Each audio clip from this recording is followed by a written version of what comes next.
હોય હજી તો અમર જ હોય શિક્ષક તો ક્યારે પણ મરતું નથી. તો એક શિક્ષક હતા અને ક્લાસની અંદર બે વિદ્યાર્થીઓ, એકનું નામ સહેલો અને બીજાનું નામ ગુગો. અને સહેલો બહુ હોશિયાર, ગુગો થોડો ભણવામાં ડમ. એટલે જે કઈ પણ તૈયારી કરવાની હોય, જ્યારે પણ કોઈ ક્લાસ હોય, કોઈ પણ વિષય હોય, તો સહેલો બધું તૈયાર કરીને ટકાટક થઈને આવે. પણ ગુગાને ભણવામાં રસ ઓછો પડે ને માપણું કરીને આવે. અને મારા જેવું કોઈ શિક્ષક હોય તો હરી કાઢીને ધોકો એક દેવાને બૈરામાં. એટલે ગુગાને માર બહુ પડતો, યાર ખૂબ જ માર પડતો.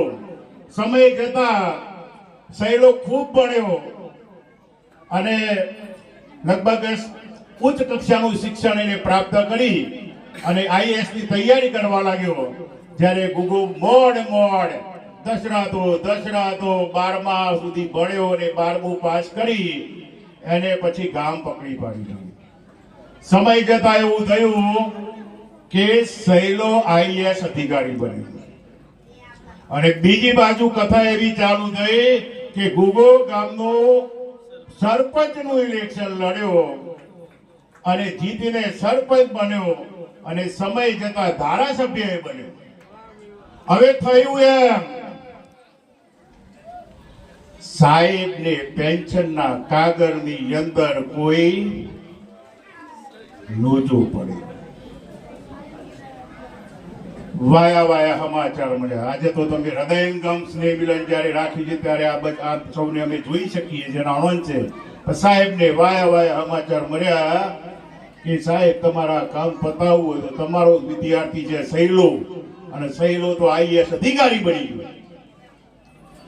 તો સાહેબની અંદર એક ઉર્જા આવી કે મારો વિદ્યાર્થી ને આઈએએસ અધિકારી તો મારું કામ તો પરવારમાં થઈ જાય. સાહેબ ગયા સહેલાની ઓફિસમાં, નમસ્તે કર્યું. સહેલાએ સામે જોયું ના જોયું એના કામમાં વ્યસ્ત થઈ ગયો.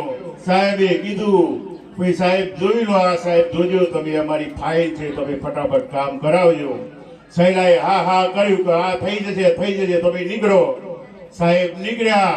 25 દાડા થઈ ગયા. 15 સેકન્ડની વાત હતી, 25 દાડા થઈ ગયા. 25 દાડા થયા છતાં પણ સાહેબનું કોઈ કામ થયું નહીં.